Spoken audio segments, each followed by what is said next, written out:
Hello दोस्तों, राधे राधे। कैसे हैं?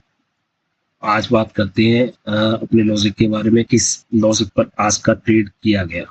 तो सबसे पहले हम लॉजिक की बात करते हैं, और उससे पहले अपन चलते हैं कि अप साइड में हमने काम करा और किस लिए आज अप साइड में अपने को काम करने को मिला।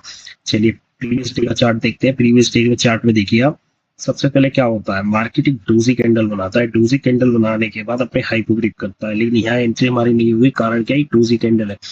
दूसरी बात, ये फिर दोबारा रेंज बनाता है। रेंज बनाने के बाद ये फिर एक ब्रेकआउट दिखाता है।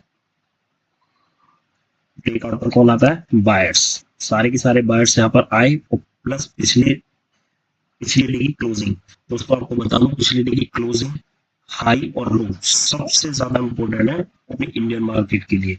तो वहीं से इसका रेजिस्टेंस लिया, और जितनी भी यहाँ बायर्स ब्रेकडाउन पर आए थे सबका ऐसा नीचे अवेलेबल हो गया। तो इसलिए इसने डाउन मूव दिखाया, और सिंपल एक मूव और दिखाया रीटेस्ट का। रीटेस्ट करके ये फिर दोबारा डाउन साइड गया। तो retest down side, retest down side गया। अब एक बार दोबारा इसने क्या करा, अपने हाई को ब्रेक करा, फिर बायर्स को इनवाइट करा। बायर को इनवाइट करने के बाद फिर ये डाउन साइड गया। यानी मतलब इसने जितना भी कल पैसा दिया था, जितने लोगों को भी पैसा दिया था, वो केवल सेलर्स को दिया था। ऑल टाइम बायर्स के एसएल हंटे हुए हैं कल।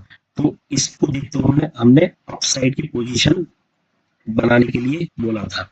तो अब किस लॉजिक पर ये अपसाइड की पोजीशन बनाएगी देखते हैं। कल की डे हाई से अगर आप डे लो तक का एक फिबोनाची डालते हैं, तो आप देखिए पहली कैंडल का रिजेक्शन कहाँ आ रहा है। फिबोनाची के हिसाब से आ रहा है रिजेक्शन, और उसी रिजेक्शन को देखते हुए फिर एक फिबोनाची से डाला हुआ सिंपल रिट्रेसमेंट पर एक ट्रेड लिया गया हमारा। तो आज का सिंपल लॉजिक ये है। और दूसरी बात ये था कि आज लंबे ट्रेड के लिए रुकना नहीं था, उसका भी मैं कारण बताऊंगा क्यों। और हमने कितने पॉइंट कैप्चर करे, हमें कुछ ज्यादा पॉइंट कैप्चर नहीं करे। जिस जैसे इसका ब्रेकआउट हुआ, इसके डीआई का ब्रेकआउट हुआ, मैंने यहाँ पोजीशन एग्जिट कर दी, और मेरा स्पाइक में भी एंट्री हो गई थी। तो इस वजह से आज मेरा प्रॉफिट अगर आप देखेंगे तो केवल 2253 का था, और लॉजिक था भी नहीं कि दूसरा ट्रेड मैं लूँ। कारण क्या था मैं वो भी बताता हूँ आपको। एक बार रिफ्रेश करके दिखा देता हूँ आपको।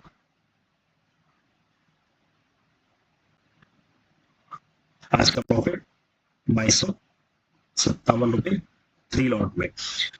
कल के दिन अगर हम निफ्टी को देखते हैं, तो निफ्टी ने क्या करा है, एक सेकेंड, हम निफ्टी को देखते हैं। कल के दिन निफ्टी ने प्रीवियस स्विंग, निफ्टी का जो प्रीवियस स्विंग था, ये देखिए, ये स्विंग का ब्रेकआउट करा।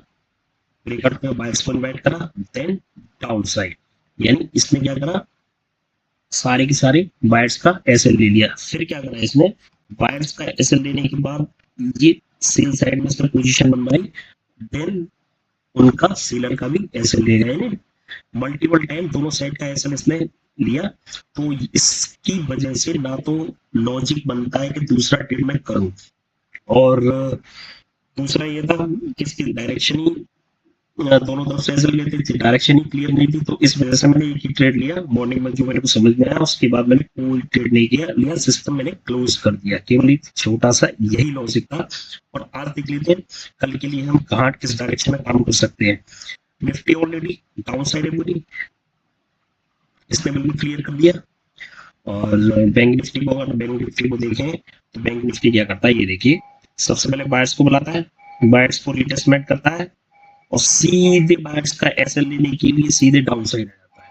तो इसने कहा क्या करा, down side, retest down side. एक बार कोशिश और करता है डीआई को निकालने की, बायर्स को इन्वाइट करने की, देन डाउन साइड। और ये क्लोजिंग देता है लगभग लगभग मेरे हिसाब से लगभग लगभग 400 पॉइंट के आसपास, 400 450 पॉइंट के आसपास ही क्लोजिंग देता है। तो इसको देखते हुए जो सेंटीमेंट हो गया नेगेटिव हो गया। और क्योंकि कल सेलिंग को देखते हैं, जितनी भी रिटेलर है सेल साइड में पोजीशन बनाने के लिए आएंगे, इसलिए अपन को अप डायरेक्शन में, अप साइड में काम करना है सिंपल लॉजिक के साथ। अगर कोई ब्रेकडाउन आता है तो इसके ब्रेकडाउन पे अप साइड की पोजीशन बनानी है, या सिंपल ब्रेकडाउन के बाद अगर रिट्रेसमेंट आता है सेकंड पोजीशन वो बनानी है। केवल दो मूव होते हैं अपने लिए, दोनों मूव वही कैप्चर करने हैं। और जैसे मार्केट क्या करती है, कल का लॉजिक अगली वीडियो में बताएंगे। बाकी थैंक यू। सही डायरेक्शन में सही तरीके से अगर हम काम करेंगे तो अपने को बिल्कुल अच्छे टारगेट्स देखने को मिलेंगे। ओके, थैंक यू दोस्तों।